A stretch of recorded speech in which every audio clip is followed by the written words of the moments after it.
പ്രിയ കൂട്ടുകാരെ നമസ്കാരം. ഞാനിപ്പോൾ നിൽക്കുന്നത് ഞാലിയാവഴിയിലെ ഇവിടുത്തെ ഒരു ടാക്സി സ്റ്റാൻഡിലാണ്. അപ്പം നിങ്ങൾക്ക് നല്ല മനോഹരമായ ഈ ടാക്സി സ്റ്റാൻഡിൻ്റെ കാഴ്ചകളൊക്കെ ഒന്ന് കാണാം. ഇവരിവിടെ എങ്ങനെ വണ്ടിയും കൊണ്ട് കിടക്കുന്നുള്ളത് ഇവർക്ക് മാത്രമേ അറിയത്തുള്ളൂ.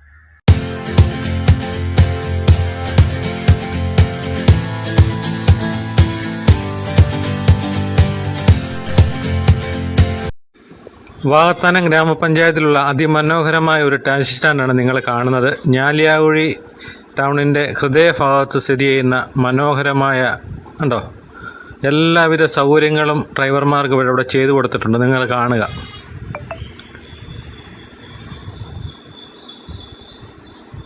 വർഷങ്ങളായിട്ട് ഈ ഒരു അവഗണനയാണ് പഞ്ചായത്ത് ഇവരോട് കാണിച്ചുകൊണ്ടിരിക്കുന്നത്. രാവിലെ വെളുപ്പിനെ സ്റ്റാൻഡിൽ വരുന്ന ഡ്രൈവർമാർ രാത്രിയിലാണ് ഇവിടുന്ന് തിരിച്ചു പോകുന്നത്. അവർക്ക് പ്രാഥമിക സൗകര്യം നിർവഹിക്കാൻ പോലും ഒരു സ്ഥലം പഞ്ചായത്ത് കൊടുത്തിട്ടില്ല. അവിടെ ഒരു ടോയ്ലറ്റ് പണിതിട്ടുണ്ട്. നിങ്ങളെ കാഴ്ച കാണാം. കണ്ടോ, കാട് പിടിച്ച് കിടക്കുകയാണ്. മഴക്കാലമായി കഴിഞ്ഞാൽ അവർക്ക് ഇവിടെ നിൽക്കാൻ പോലും പറ്റത്തില്ല. അത്രയ്ക്കും ചെളി നിറഞ്ഞ് കിടക്കുകയാണ്. രാവിലെ കഴുകി കൊണ്ടുവരുന്ന വണ്ടി വൈകിട്ട് സർവീസ് സെൻ്ററിൽ പോയാൽ പോലും വൃത്തിയാകത്തില്ല. അത്രയ്ക്കും ചെളി നിറഞ്ഞ് കിടക്കുകയാണ്. അതുപോലെ കാട് പിടിച്ച് കിടക്കുകയാണ്. കണ്ടോ,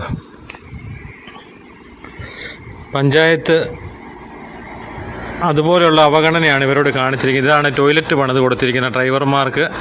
അതെങ്ങും എത്താത്ത നിലയിൽ അവിടെ പണിതിട്ടിട്ടുണ്ട്. വണ്ടി കിടക്കുന്നത് ചെളി നിറഞ്ഞ കുഴിയിലാണ് വണ്ടി കിടക്കുന്നത്. ഉണ്ടോ, നിങ്ങൾക്ക് കാണാം. ഒരു വണ്ടി വിളിക്കാൻ പോലും ആൾക്കാർക്ക് ഇതിൻ്റെ അകത്തോട്ട് വരാൻ പറ്റുമില്ലാത്തൊരവസ്ഥയിലാണ് കിടക്കുന്നത്.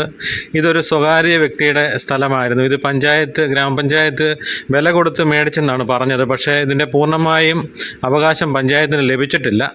അതിനുശേഷം ഇവരിവിടെ ഒരു ഷോപ്പിംഗ് കോംപ്ലക്സ് പണിയാൻ വേണ്ടി തീരുമാനിക്കുകയും അതിനെതിരായിട്ട് ഈ സ്ഥലത്തിൻ്റെ ഉടമ കേസ് കൊടുക്കുകയും അങ്ങനെ ഒരു പ്രശ്നത്തിൽ കിടക്കുകയാണ്. അപ്പോൾ അത് കാരണം പഞ്ചായത്ത് കാണിച്ചിരിക്കുന്ന അവഗണനയാണ് ഈ സ്ഥലത്തോടും ഈ ടാക്സി സ്റ്റാൻഡിനോടും. അന്യസംസ്ഥാന തൊഴിലാളികളടക്കം എല്ലാവരും മലമൂത്ര വിസർജനം നടത്തുന്ന സ്ഥലവും കൂടെ ആയി മാറിയിരിക്കുകയാണ് ഇവിടെ.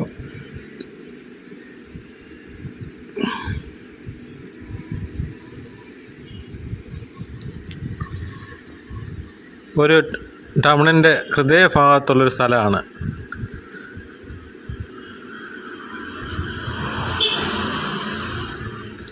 പത്ത് 200 വണ്ടിക്കാരോളം ഉണ്ട്. അതിൻ്റെ ഇടയ്ക്ക് ടാക്സികൾ വേറെയുണ്ട്. അവരെല്ലാം ഈ ഒരു സ്ഥലത്താണ് വന്ന് കിടക്കുന്നത്. നിങ്ങളൊന്ന് ഓർത്ത് നോക്കി. അവരൊന്നും പലരും ഇങ്ങോട്ട് വരാറ് പോലുമില്ല. കാരണം ഇതുണ്ടോ, ടോയ്ലറ്റ് പണിത് കൊടുത്തിരിക്കുന്നതാണ്.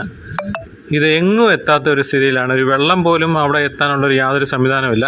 പിന്നെ ഡ്രൈവർമാർക്ക് വിശ്രമിക്കാൻ വേണ്ടി ഒരു AC റൂം നിങ്ങൾ കണ്ടോ. ഞാൻ അങ്ങോട്ട് കയറുകയാണ്. അവിടെ എൻ്റെ കാല് തെറ്റിയാൽ ഞാൻ ചെളിക്കകത്ത് പോവും.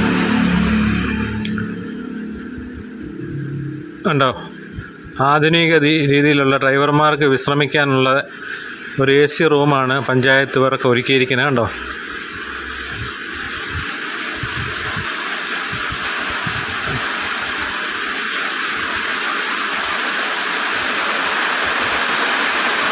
വാകത്താനം ഗ്രാമപഞ്ചായത്ത് ടാക്സി ടെമ്പോ സ്റ്റാൻഡ് ഉദ്ഘാടനം ശ്രീ ജോഷി ഫിലിപ്പ് വെട്ടിത്താനം.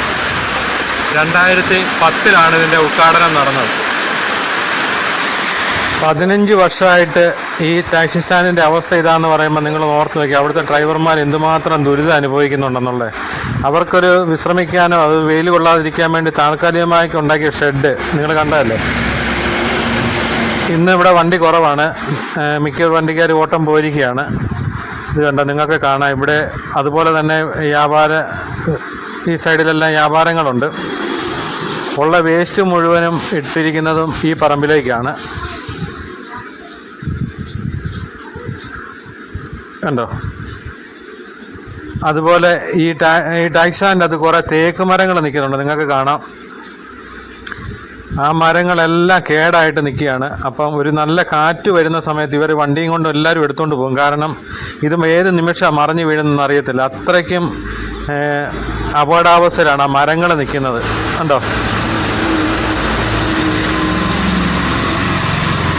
ഇത് മുഴുവൻ കേടാണ്. തേക്കാണ് മുഴുവൻ നിൽക്കുന്നത്. അത് ആർത്ത് കണ്ടില്ല, നിങ്ങൾക്ക് കാണാം. ഒരു ചെറിയ കാറ്റടിച്ച് കഴിഞ്ഞാൽ ഇവിടെ കിടക്കുന്ന ടാക്സി വാഹനത്തിൻ്റെ പുറത്തോട്ട് ഇത് മറിഞ്ഞ് വീഴത്തുള്ളൂ. മറിഞ്ഞ് വീണാൽ അവർക്ക് അവരുടെ കുടുംബവും അവരുടെ വാഹനവും പോകുമെന്നല്ലാതെ പഞ്ചായത്തിൻ്റെ ഭാഗത്തു നിന്ന് ഇത്ര അവഗണന ചെയ്യുമ്പം ഇതിൻ്റെ ഒരു കാര്യം അവർ ചെയ്യുമോ? ഉണ്ട്, എല്ലാ മരങ്ങളും കേടാണ്. അപ്പോൾ അവർ വണ്ടിക്കാരെന്നോട് പറഞ്ഞത്, ഞങ്ങൾ മഴക്കാറ് കാണുമ്പം തന്നെ ഇവിടുന്ന് വണ്ടി എടുത്തുകൊണ്ട് പോകാമെന്നാണ് പറഞ്ഞത്. ഒരു കാറ്റ് മേടിക്കുമ്പം തന്നെ അങ്ങനെ പേടിച്ചാണ് അവരവരുടെ ജീവിതം തള്ളി നീക്കുന്നത്. ഇവിടുത്തെ ഒരു ഡ്രൈവർ എന്നോട് വിളിച്ച് പരാതി പറഞ്ഞിട്ടാണ് ഞാനിവിടെ വന്ന് ഈ വീഡിയോ എടുക്കുന്നത്. കാരണം എനിക്കിവിടെ വന്ന് കണ്ടപ്പോഴത്തേനാണ് ഈ അവസ്ഥ മനസ്സിലായത്. അത്രയ്ക്കും ദുരിതത്തിലാണ് ആ ഡ്രൈവർമാർ.